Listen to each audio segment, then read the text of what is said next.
नमस्कार. हिंदुस्थान पोस्टमध्ये मी हर्षद वैद्य आपल्या सर्वांचं मनपूर्वक स्वागत करतो. मुंबईसह 29 महानगरपालिकांचे निकाल आता येण्यास सुरुवात झाली आहे. मुंबईमध्ये सुद्धा आता चित्र पलटत आहे. 25 वर्षांनंतर आज मुंबईमध्ये सत्ता पालट होतोय. या सगळ्या पार्श्वभूमीवरती या सगळ्याचं विश्लेषण करण्यासाठी आज आपल्यासमोर उपस्थित आहेत उदय निरगुडकर सर. सर, मला पहिलाच प्रश्न तुम्हाला असा आहे की आता सध्याच्या कलांनुसार कल जे आता आपल्या हातात येत आहेत, कारण अजूनही मतमोजणी सुरू आहे, तिथे भाजप आणि महायुती ही 122 जागांवरती पुढे आहे. त्याच्यानंतर जी ठाकरे बंधूंची महाविकास आघाडी आहे, ठाकरे, मनसे आणि राष्ट्रवादी शरद पवार हे 70 जागांवरती आहेत. असे कल येत आहेत. आता आपलं पहिलं विश्लेषण काय, आता मुंबईचे अजूनही रिझल्ट बाकी आहेत, काय काय ह्याच्यामध्ये होऊ शकतं? भारतीय जनता प्रत्येकासाठी हा क्षण एका वेगवेगळ्या अँगलनी आपल्याकडे बघता येईल.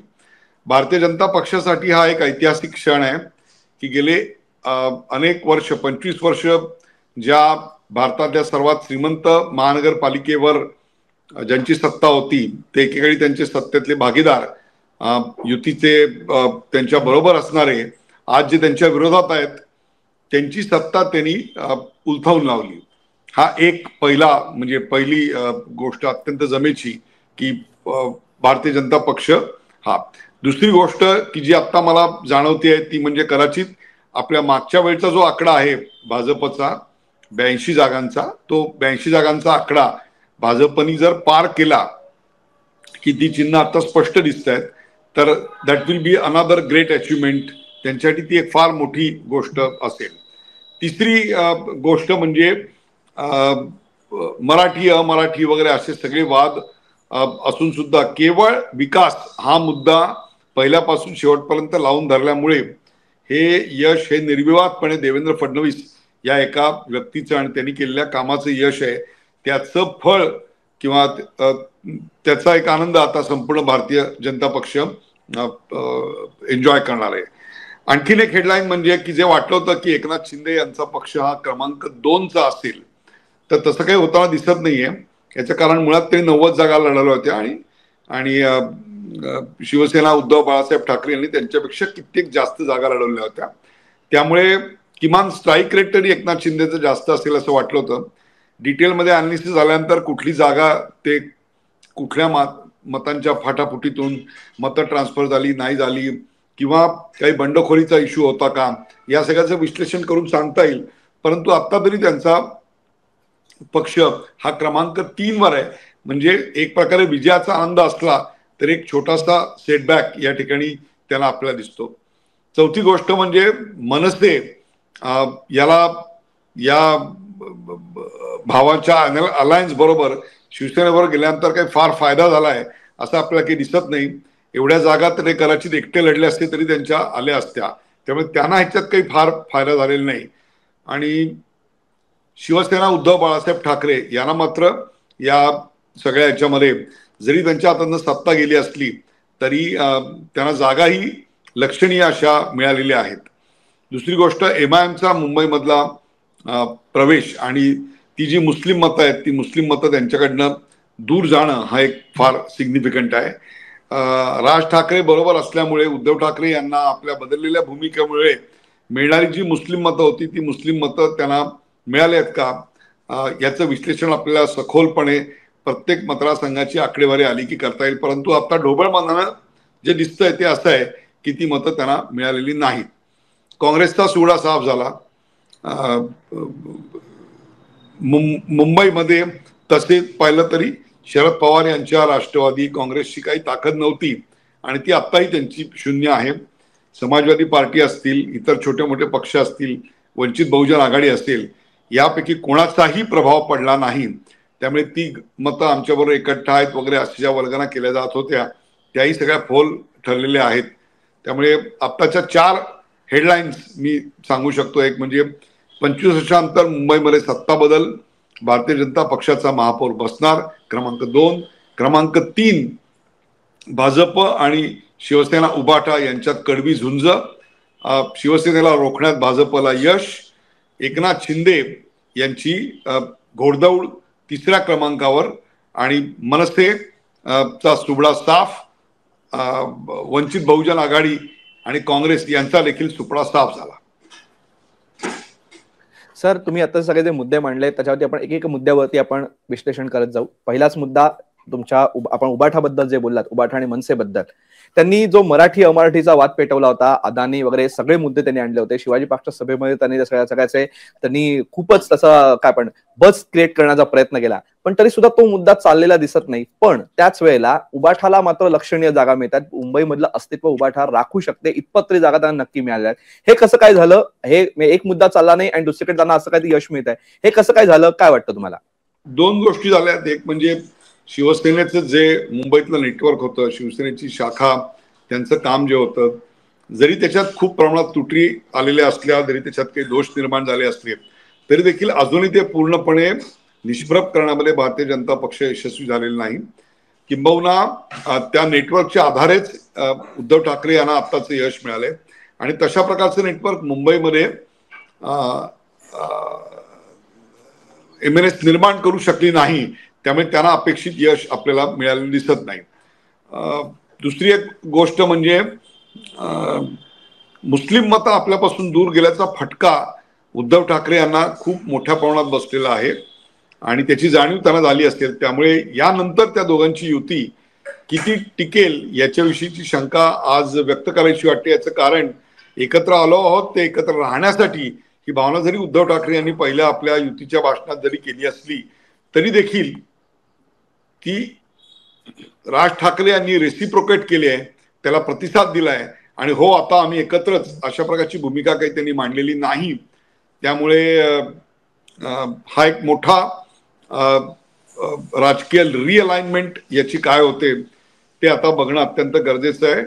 कदाचित भाजपशी जुळवून घेण्याकडे उद्धव ठाकरे यांचा कल जातो का? आणि तसं झालं तर त्यांचे जे खासदार आहेत लोकसभेतले त्यांचं समर्थन जर भाजपला मिळणार असेल तर त्यांच्यापैकी एखाद्याची वर्णी पुन्हा केंद्रीय मंत्रिपदी लागू शकते, ज्याच्यामुळे इतर दोन सदस्य पक्ष जे आहेत म्हणजे जनता दल युनायटेड आणि एकनाथ शिंदे आणि इकडे चंद्रबाबू नायडू यांच्यावरचं आपलं एक खांबी अवलंबित्व भाजपला कमी करणं केव्हाही श्रेयस्कर असणार आहे. सर, तुम्ही आता ही समीकरणं मांडली त्याच्यावरती आपण काहीतरी स्वतंत्रपणे चर्चा करावी लागेल. पण आज जे मुंबईचे चित्र दिसत आहे त्याच्यामध्ये काही अजूनही फॅक्टर्स आपल्याला चर्चा करावी लागेल. एक तर तुम्ही मतपेढींचा मुद्दा मांडलात की मुस्लिम मतपेढी आहे, प्रत्येक ठिकाणी स्वतःची मतपेढी आहे प्रत्येकाची. काँग्रेस वंचितने आपली मतपेढी राखण्यासाठी एकत्र येऊन काम करण्याचा प्रयत्न केला. पण त्याच वेळेला MIM असेल, राष्ट्रवादी काँग्रेस, अजित पवार गट असेल, या लोकांनी सुद्धा त्यांच्या मतपेढी राखण्यासाठी प्रयत्न केले. मग मतपेढींचं विभाजन झाल्यामुळे हे निकाल स्प्लिट झाले का असं तुम्हाला वाटतं का? आणि त्याचा फायदा भाजपला झाला असं वाटतं का? भाजपच्या बाजूनी एक प्रकारे लोकांचं मत झालेलं होतं. देवेंद्र फडणवीस यांची इमेज, त्यांचा झंझावाती प्रचार आणि ट्रिपल इंजिनचं सरकार आणून मुंबईच्या इन्फ्रास्ट्रक्चरला गती मिळेल याविषयी लोकांना पटलेला विश्वास, या सगळ्याचा एक एकत्रित परिणाम आपल्याला झाला असं मुंबई मध्ये म्हणता येईल. त्याचबरोबर शिवसेने देखील अतिशय काय म्हणून प्रत्युत्तरा दाखल जोरदार प्रचार केला. परंतु 5 जून जुलैच्या आसपास तुम्ही दोघं एकत्र आलेला होतात. परंतु त्यानंतर शाखांना भेटी देऊन त्यांना एनर्जाइज करणे, हे सगळं करायला इलेक्शनचा आठवडा का आला, त्याआधी तुम्ही का नाही केलं, अशा स्वरूपाची टीका झाली. त्याचं उत्तर त्या दोघांकडे नव्हतं. मराठी माणसाच्या न्याय हक्कासाठी आणि भल्यासाठी आम्ही एकत्र येतोय. तर मग यापूर्वी जेव्हा वेगळे झाला तेव्हाही मराठी माणसासाठीच तो पक्ष होता ना. तर असे अनेक मुद्दे अवघड ज्याची उत्तर देणं त्यांना खूप कठीण जाणार हे पुढे आलेलं होतं. काहीसा नकारात्मकपणा या प्रचारामध्ये होता. त्या नकारात्मकता ही तुम्हाला टाळ्या मिळवून देऊ शकते, परंतु प्रत्येक वेळी ती मतं देईलच असं नाही, हे देखील यामुळे समोर आलेलं आहे. सर, आता आपण संपूर्ण ह्याच्यामध्ये भाजपबद्दल विचार आपण करणारच आहोत, भाजपचं विश्लेषण करणारच आहोत. पण त्याआधी मला शिंदेबद्दल प्रश्न विचारायचा, शिवसेनेबद्दल प्रश्न विचारायचा आहे की शिवसेनेला आज त्यांचा स्ट्राईक रेट राखणं का जमलं नाही. दुसरं महत्वाचा गोष्ट, जिथे ठाणे जिल्ह्यामध्ये शिवसेना तितकी प्रभावी ठरते की मुंबईत का ठरली नाही, याच्याबद्दल काय सांगाल? याचा अर्थ इतरत्र महाराष्ट्रात ते प्रभावी ठरले नाहीत असं नाही. कल्याण डोंबिवलीमध्ये त्यांना धक्का बसलेला आहे. मुंबईमध्ये जरा ती जास्त बाब जिव्हारी लागणारी आहे. याचं कारण 82-84 पैकी जवळपास 55 ते 60 नगरसेवक त्यांच्याकडे आलेले होते. किमान ते राखण्यात तरी त्यांना यश मिळेल किंवा त्याच्यात एक 5-10% कमी 51 जागा तरी त्यांना मिळतील अशा स्वरूपाची सगळा अंदाज होता. तसेच सर्वे देखील आलेले होते. पण मला असं वाटतं काही ठिकाणी झालेलं मतांचं विभाजन, बंडखोरांची बंडखोरी शमवण्यात आलेलं अपयश, अंतर्गत काही गोष्टी आणि चुकीचा उमेदवार हे एक गोष्ट असू शकते.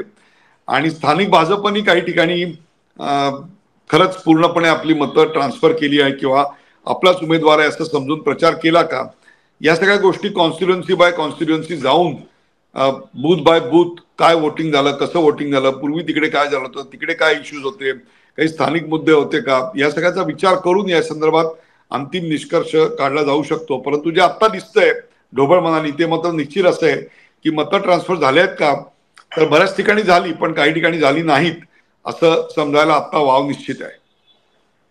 सर, याच्यामध्ये आपण सगळ्यात पहिल्यापासूनच प्रस्तावनेपासून ज्या पक्षाची आपण चर्चा करतोय तो म्हणजे भारतीय जनता पार्टी.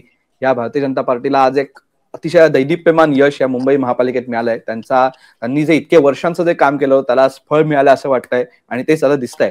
विकासाचं राजकारण सगळ्या गोष्टींवरती प्रभावी ठरलं असं आपल्याला वाटतं का? सगळे भावनिक मुद्दे बाजूला काढून मतदारांनी, मुंबईकरांनी फक्त त्यांच्या विकासाला, त्यांच्या उज्ज्वल भविष्यालाच मतदान केलं असं वाटतं का?